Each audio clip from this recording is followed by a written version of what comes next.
Hi guys, we're Caitlin and Julie, your editors, and we are here to give you this video on proofreading and editing, kind of to explain the differences and why they matter. So first, we want to let you know what we're going to cover in this presentation. We are going to go over the importance of proofreading, the differences between proofreading and editing because they are very different, tips for proofreading to make sure you have as easy time as possible proofreading documents in the future, and a couple examples of proofreading versus editing so you can see what they look like. So the first thing is, why does proofreading even matter? And for me, understanding this was one of the important first steps into really developing a professional identity for myself. And one of the main reasons is that employers won't hire you if you have basic mistakes in your writing. So that could look like the resumes that you send them, any email correspondence that you have with them. Unfortunately, we get judged for the way that we write. So it's super important to edit and proofread your work to make sure that you are showing the best version of yourself to employers. And this also goes for anyone who's interested in attending grad school or other types of programs, making sure that you really are showing them that you care. Because bad proofreading can make it look like you don't care.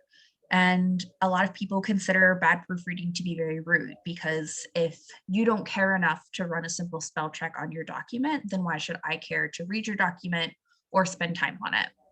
And to state all this really simply, good proofreading can just make you more competitive in the workforce. It can make you more competitive academically. And in general, it can really increase your confidence when you're writing. And it's super important to be understood. And so if you all have these great ideas, and so making sure that your writing is clean and clear, so your ideas are clean and clear as well.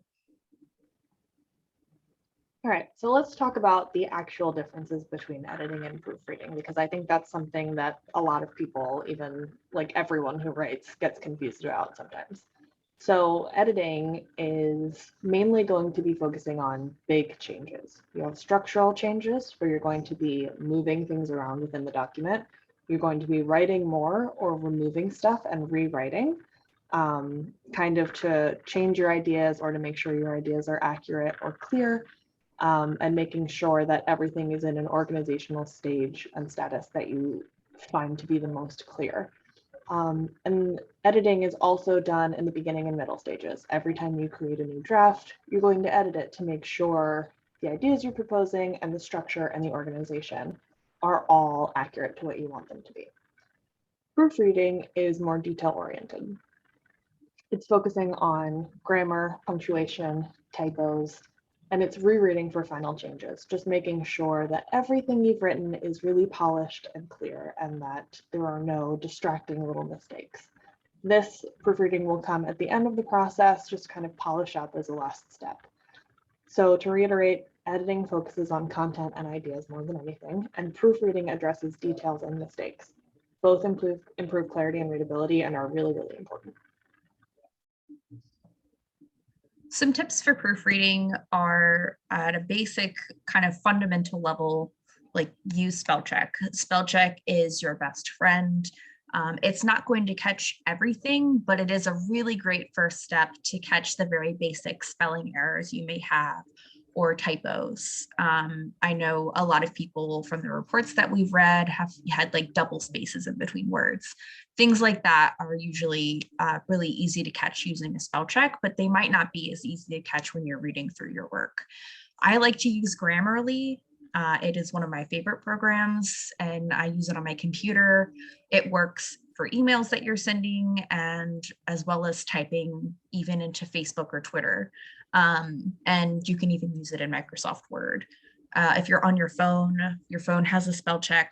And so if you notice that little red line underneath something, it's definitely important to click on that and correct your writing. And like I said before, spell checks don't always catch all grammar mistakes and typos. So you want to reread your work looking for these after using spell check. You should ideally reread your document at least twice after you're done before sending it. That includes things like emails, the reports you're writing for SAM. And typically you want to wait at least 30 minutes between proofreadings. Now, obviously that's not always practical. If you're sending someone a 2-sentence email, it might not require that much time to actually catch all of your mistakes. But the point is, it's good practice to get in the habit of rereading things before you send them out and taking the time between readings to make sure that you're actually catching everything. All right, so we want to take you guys through examples of editing and proofreading. This first step is editing. On the left, you can see we have an original blurb of writing that has not been edited or proofread at all. You can see that there are a lot of mistakes, everything from spelling to grammar to just organizational stuff. The sentences are a little weird. The organization is a little strange. It doesn't read very well. So we went through and we edited it. We focused on making sure the structure and the language was correct without really giving much attention to grammar or typos.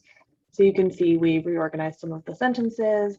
We rewrote some other sentences to make sure they're as clear and direct as possible. And we just overall made sure it flowed better and was easier to read.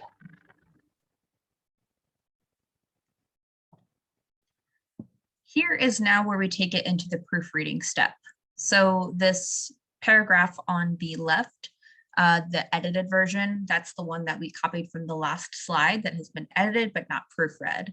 So you can see that the ideas are flowing concisely, but you still have those basic errors, misspellings, grammar issues, missing commas that can mess with the readability.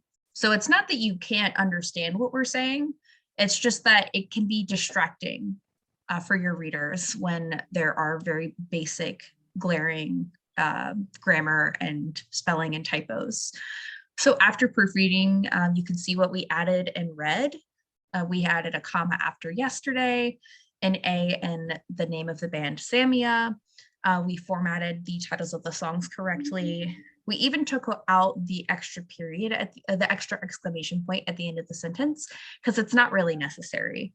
So this is the most polished version of this that we have. And this is, might seem like a long process, but it becomes a lot easier once you've done it enough times. And it really makes all of the difference because, again, if I were sending this to a potential employer, the one on the left, they might not hire me because there are these very basic mistakes. But the one on the right shows that I care enough to edit my writing and that I am competent and have clear communication skills.